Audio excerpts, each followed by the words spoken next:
Parte 2.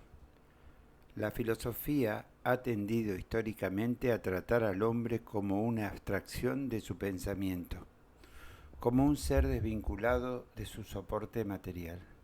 Sin embargo, cabe preguntarnos, ¿en qué lugar del cuerpo habita realmente el ser? Si sufriéramos la amputación de una mano o de cualquier otro miembro, el ser continuaría habitando el cuerpo remanente sin perder su esencia. Pero ante un fallo cerebral, ya sea por una lesión localizada, una alteración hormonal severa o la falta de oxígeno, el ser puede simplemente desaparecer. Incluso en el estado de sueño, mientras el corazón late o el cuerpo se desplaza en un episodio de sonambulismo, el ser consciente no está presente. Aunque la ubicación física exacta del ser ha sido un enigma, la ciencia contemporánea, a través del estudio de cerebros animales y humanos, define con precisión que el ser humano habita en el ser biológico, no está fuera de su cuerpo. Existen zonas y circuitos específicos cuya activación definen nuestros pensamientos, nuestras emociones y nuestras conductas. En esta segunda parte, nos introduciremos en la biología humana para explicar que el ser es inseparable de su organismo. Analizaremos cómo nuestra condición de animal impulsado por la libertad y nuestra condición de humano fundado en la solidaridad no son conceptos metafísicos, sino procesos químicos. Vamos a explorar la ley de la gravedad emocional. Es ese complejo sistema hormonal que nos impulsa, más allá de nuestra voluntad, a formar grupos, familias y naciones. Bueno, bienvenidos a la biología de la atención vital entonces. Capítulo 1. El mandato primitivo. El hombre no es un ser moderno, es un organismo primitivo operado con herramientas de escalas superlativas. En el centro de su existencia no hay una elección estética, sino una exigencia biológica, la supervivencia. El hombre entiende que la soledad es la extinción y que la solidaridad, por lo tanto, no es una virtud moral, es un seguro de vida grabado en la química de nuestras células. Capítulo 2. La libertad contra la supervivencia. La condición humana se define por la tensión entre estas dos fuerzas crudas, la libertad y la supervivencia. La libertad es el impulso expansivo de elegir, de moverse, de ser único, una fuerza que hoy ha alcanzado la ubicuidad. La supervivencia, o la solidaridad, su equivalente, es la fuerza cohesiva que nos obliga a buscar el rostro del otro. Es la necesidad de una red de protección que solo se activa mediante la química del vínculo real y la presencia. Capítulo 3. El propósito de la libertad es elegir la mejor solidaridad. El hombre busca la libertad para optimizar su supervivencia.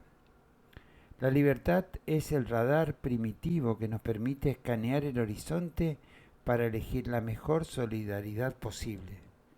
Elegimos para no ser esclavos del azar, buscando fundar una manada elegida, una manada que nos cuide, una manada que nos proteja. Capítulo 4. La voluntad del rostro contra el gris de las redes digitales. En el espacio infinito de las redes digitales, donde el anonimato es técnicamente posible, nadie quiere vincularse con un gris. Es nuestra voluntad primitiva la que busca y exige la presencia de un rostro. El fenómeno observado es que en la red las aplicaciones sociales piden para integrarlas una fotografía del rostro como condición de interpretación humana, instintiva e inevitable. Es el único mapa de nuestra biología que nuestra biología sabe leer para decidir dónde va a depositar la solidaridad. Rechazamos lo impersonal porque el cerebro no reconoce solidaridad sin una mirada. El rostro en una pantalla es la prueba que busca el instinto para creer que hay un cuerpo real detrás de la luz. Capítulo 5. La mecánica de la relajación humana. Al ampliarse el espacio de libertad de forma infinita a través de las redes, la presión del medio disminuye. Es un hecho descriptible. Al poder evitar el riesgo del encuentro real y la tensión del compromiso con un solo clic, la cuerda se afloja. Estamos presenciando la relajación del concepto humano, un ser ubicuo pero ausente, con mucha cantidad de vínculos, pero con poca densidad de protección química. Capítulo 6. La justificación vital. La supervivencia real sigue siendo química y presencial. La justificación vital consiste en evitar la tensión y aceptar el riesgo del vínculo real a pesar de la comodidad y la ubiquidad que ofrecen las redes digitales.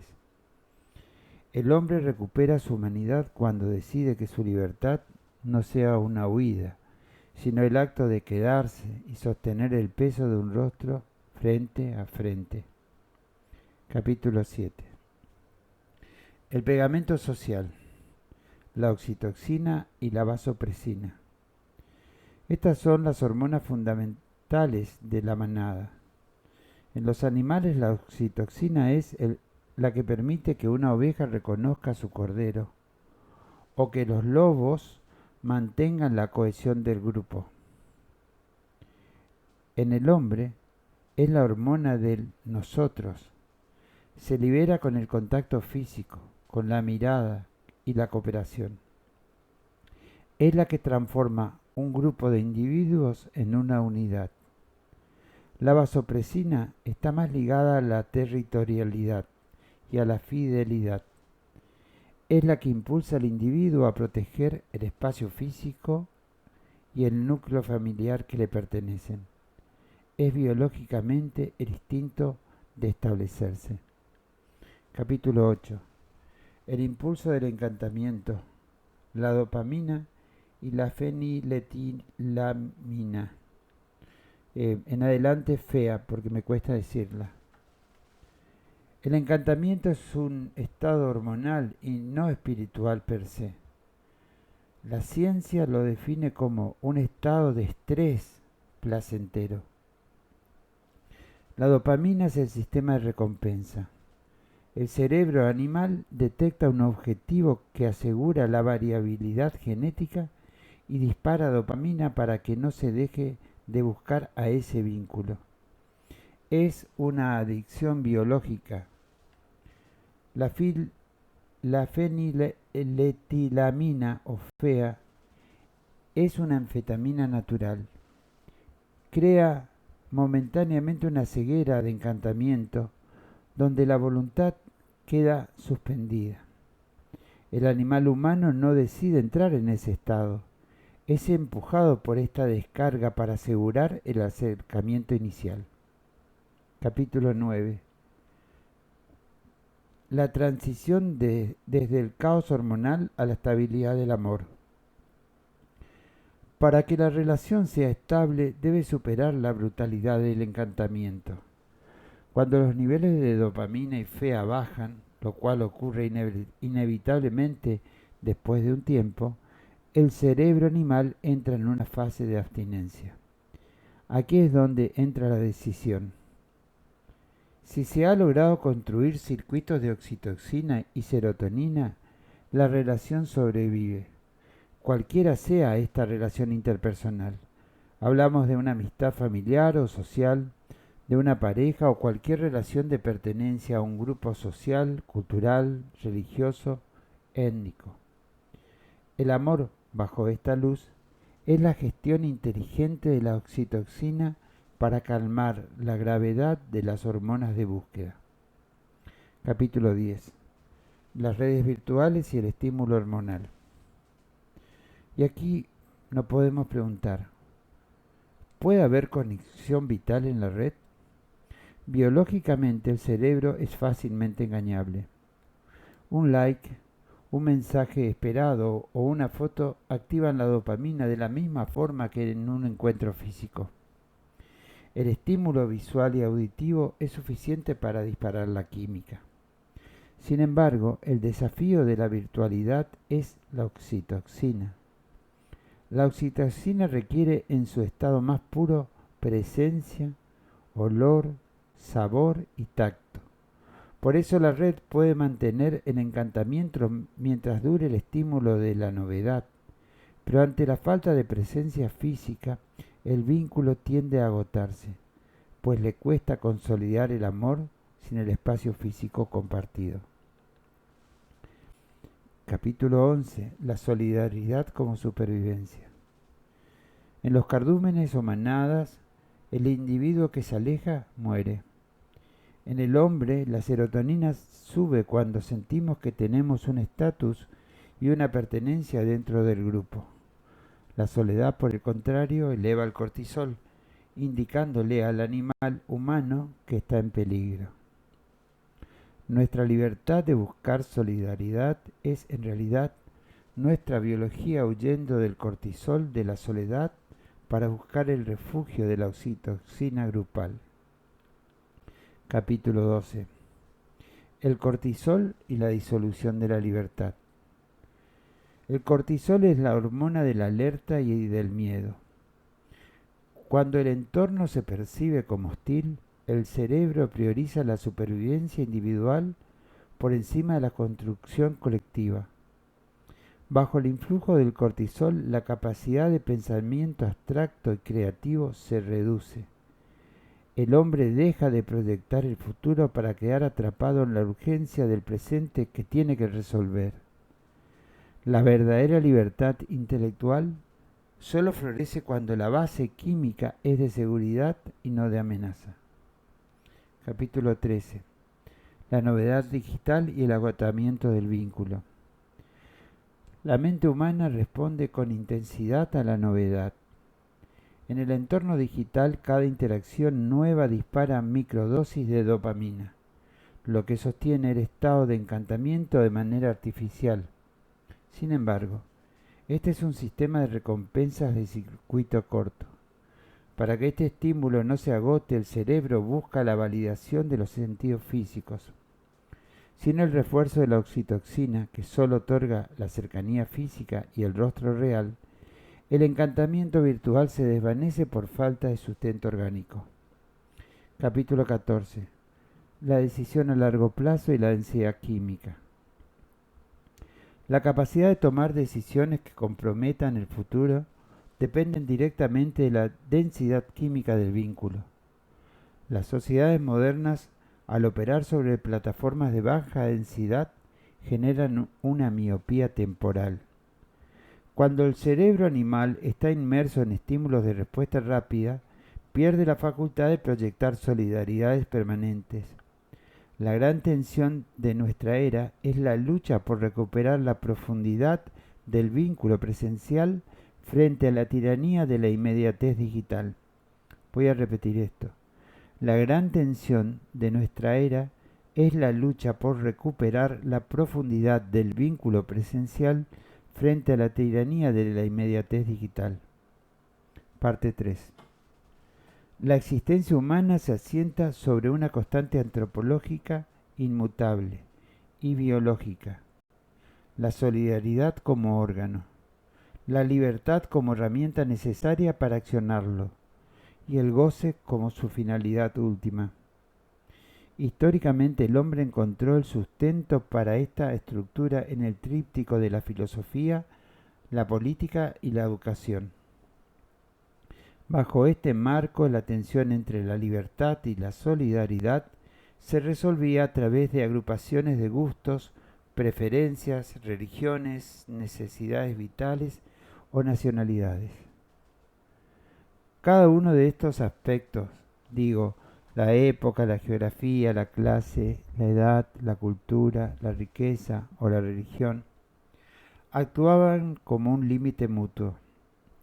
Sin embargo, este límite no era una carencia, por el contrario, cada limitante brindaba al hombre un ámbito seguro donde existir.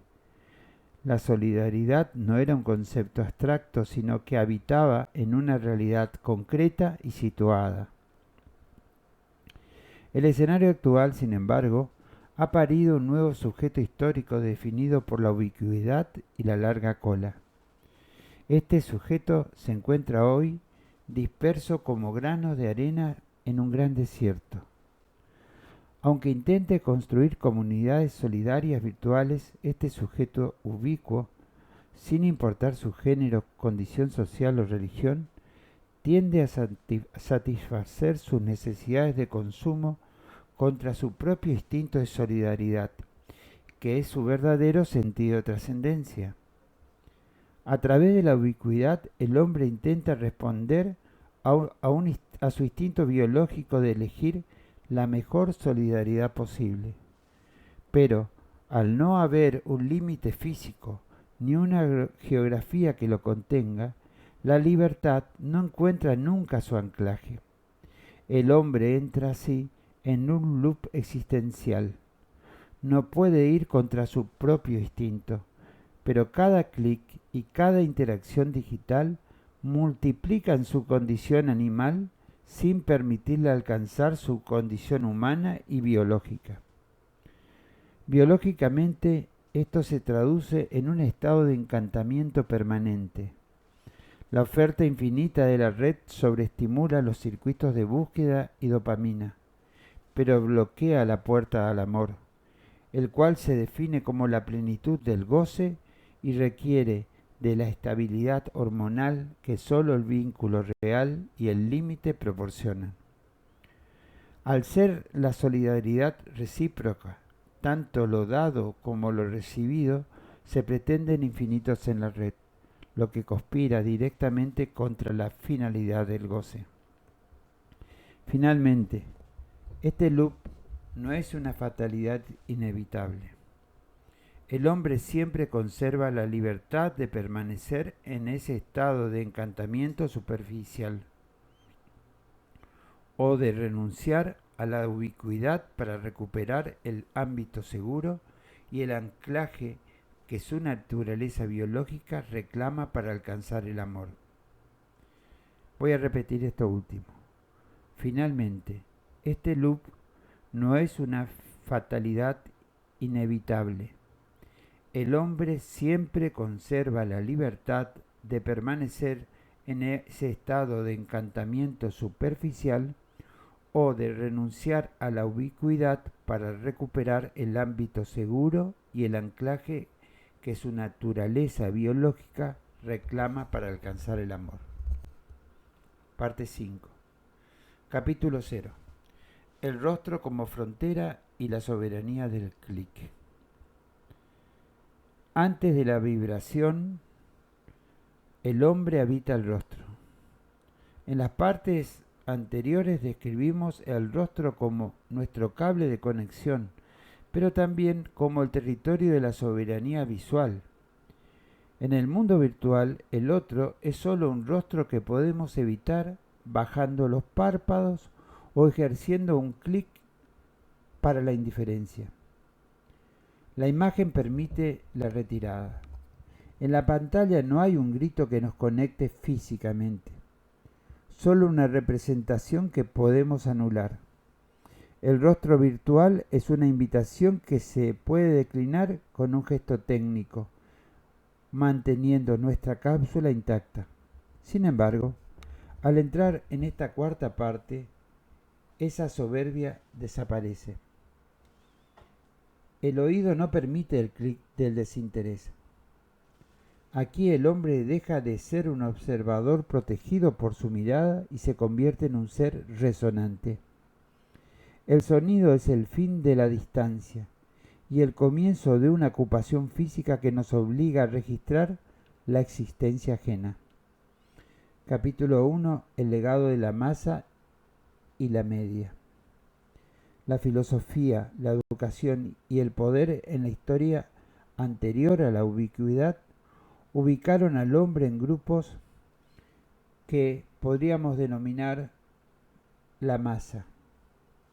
El ser biológico se agrupó por preferencias compartidas, de tipo religioso, geográficas, de clase, dentro de una gran campana de Gauss. El sujeto histórico depositó su libertad en la solidaridad delegada al grupo, para no tener que pensar solo, justificando su vida en las creencias y éticas consolidadas por la filosofía de su época. Capítulo 2. La fragmentación y la cápsula unitaria.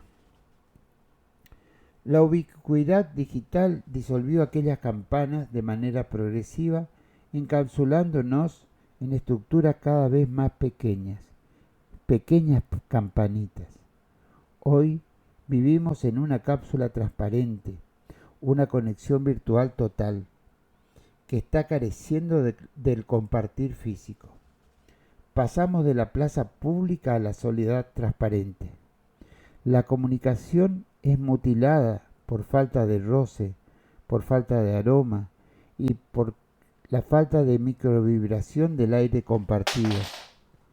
En esta falsa presencia de píxeles, el otro deja de ser un interlocutor para convertirse en una especie inofensiva que no nos toca, a la que si quisiéramos omitimos. El debate de ideas cede su lugar a los nichos de iguales que ignoran lo diferente. Capítulo 3. La pandemia del narcisismo y el cortisol. Dentro de esta cápsula unitaria, el espacio que antes ocupaba la solidaridad, ahora lo ocupa el yo. Esta autorreferencia absoluta está desatando una pandemia de narcisismo. Biológicamente, la falta de roce físico y la autovigilancia constante están disparando niveles crónicos de cortisol. El hombre vive intoxicado y se cristaliza, perdiendo la plasticidad necesaria para el vínculo real. Sin la oxitocina del compartir físico, la empatía se atrofia y nuestra cápsula se vuelve hermética. Capítulo 4. El verbo desencarnado y la cristalización del sesgo. El niño es plasticidad pura. El adulto, en cambio, se va endureciendo. El sesgo biológico aparece cuando preferimos la seguridad de lo conocido sobre la apertura de lo nuevo. Puesto que la lengua natal es el útero de nuestra libertad, su degradación, el emoji o la economía del lenguaje es la amputación del pensamiento.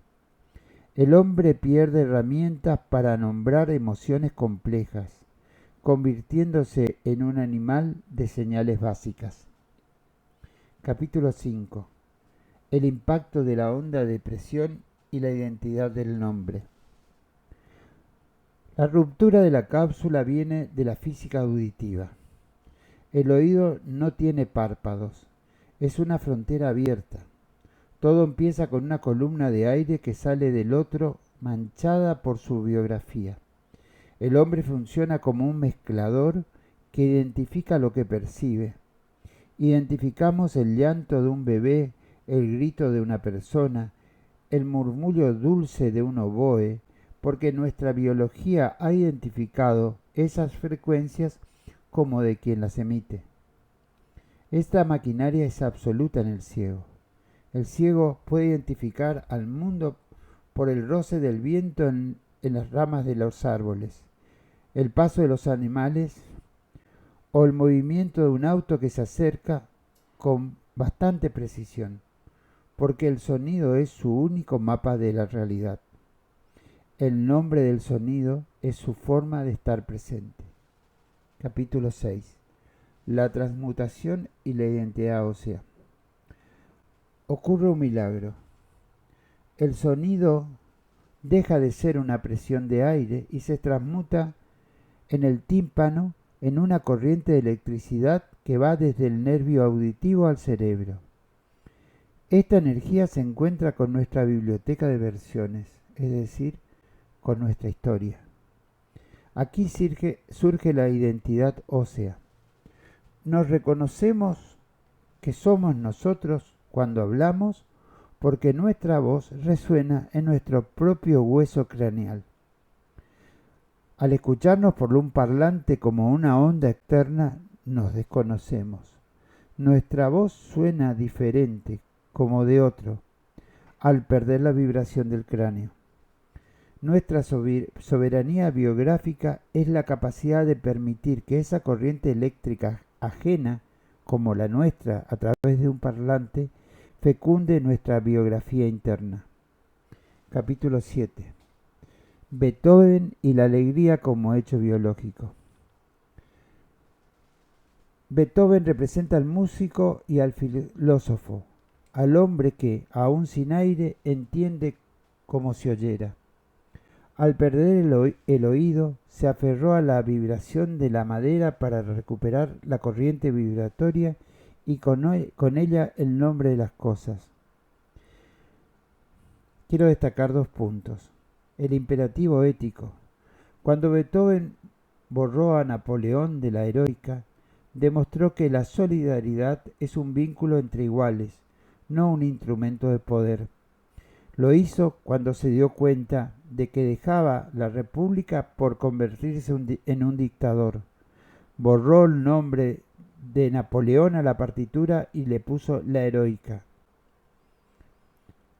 Otra oportunidad donde Beethoven se expresa como un filósofo es en la soberanía biológica. Beethoven revela que la alegría es un hecho biológico. No es un sentimiento azaroso, sino una potencia instalada en nuestro diseño anatómico. Es una autonomía vibratoria inalienable que ninguna tiranía puede extirpar. Escribió al costado de la partitura: alegría como la que se siente al ir al campo. Capítulo 8. La libertad como impulso y la sociedad del amor. En las relaciones interpersonales, la libertad es el impulso biológico que se ejerce en todas las direcciones. Nos detendremos en la relación sexual, no para explicarla, sino como analogía de cómo el hombre biológico funciona en estos vínculos. La atracción sexual es un impulso inevitable, aunque puede ser reprimido. Sin embargo, la represión es cultural y no evita la existencia primaria. En el encuentro cercano o virtual, se despierta la libido que activa las hormonas del encantamiento, de búsqueda. De resultar mutuo, este entacamiento deviene en la relación sexual presencial, acto necesario para la descendencia, o en el virtual, que carece de ella. Si el período de encantamiento presencial se consuma, puede conducir al amor o simplemente agotarse. La sociedad del amor es la que crea descendencia desde la solidaridad amorosa, mientras que la sociedad narcisista genera comunidades en conflicto con el goce. No toda proximidad física sin descendencia deja de integrar la sociedad del amor si hormonalmente existe y entrega oxitocina. Del mismo modo, no toda descendencia física es producto de la solidaridad del amor y necesariamente lo integra. Análogamente, todas las relaciones estables y de grupo están condicionadas no por una moral social, sino por cómo el hombre orienta su libertad a una solidaridad del amor. Capítulo 9. Conclusión. La libertad cuyo objeto es la solidaridad. La justificación vital de este trabajo es recuperar la plasticidad perdida, la que trae el niño. El verbo se hace carne eléctrica en nuestros nervios, despertando la biología del letargo del cortisol. No es un proceso intelectual, es un evento físico. La palabra es real, Cuando el pulso vibrante del otro rompe el cristal de nuestro espejo, la cápsula se abre y nuestra plasticidad recuperada se realiza en su único destino, el encuentro solidario con la existencia ajena, reconociéndonos en la misma frecuencia ósea. Capítulo 10. El puente de Kant y la soberanía ética. Para proyectar esta justificación vital hacia su dimensión universal, debemos cruzar el puente hacia Immanuel Kant. Su obra marca el momento en que la libertad deja de ser un mandato divino externo a nuestro cuerpo para ser reconocida como algo inherente al ser.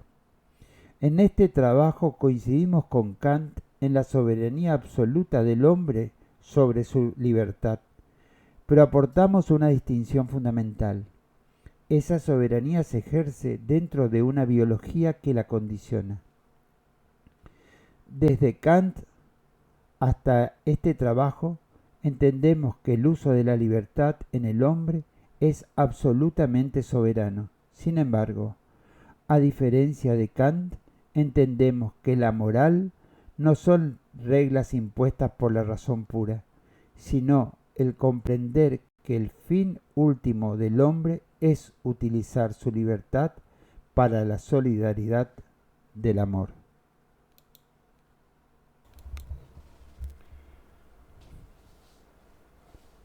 Parte 5. La geografía de las emociones. La filosofía no puede analizar la conducta humana sin tener en cuenta nuestra constante biológica. Somos un sistema de alertas y recompensas. Todo lo que hacemos está teñido por las emociones básicas que garantizan la vida.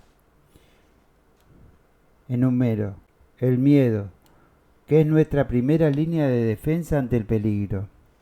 La ira, que es el impulso para defendernos o superar obstáculos. El asco, que es la protección ante lo que nos puede intoxicar.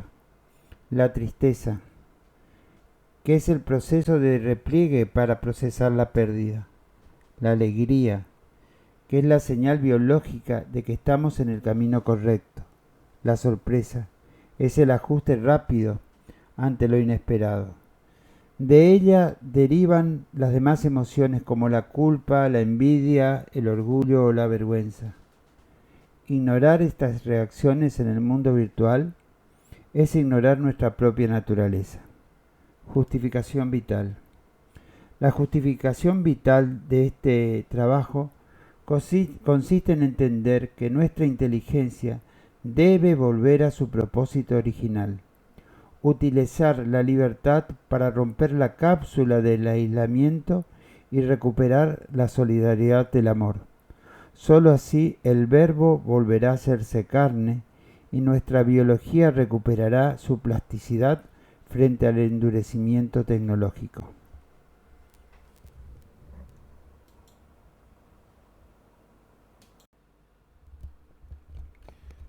Parte 2. La filosofía ha tendido históricamente a tratar al hombre como una abstracción de su pensamiento, como un ser desvinculado de su soporte material. Sin embargo, cabe preguntarnos, ¿en qué lugar del cuerpo habita realmente el ser? Si sufriéramos la amputación de una mano o de cualquier otro miembro, el ser continuaría habitando el cuerpo remanente sin perder su esencia.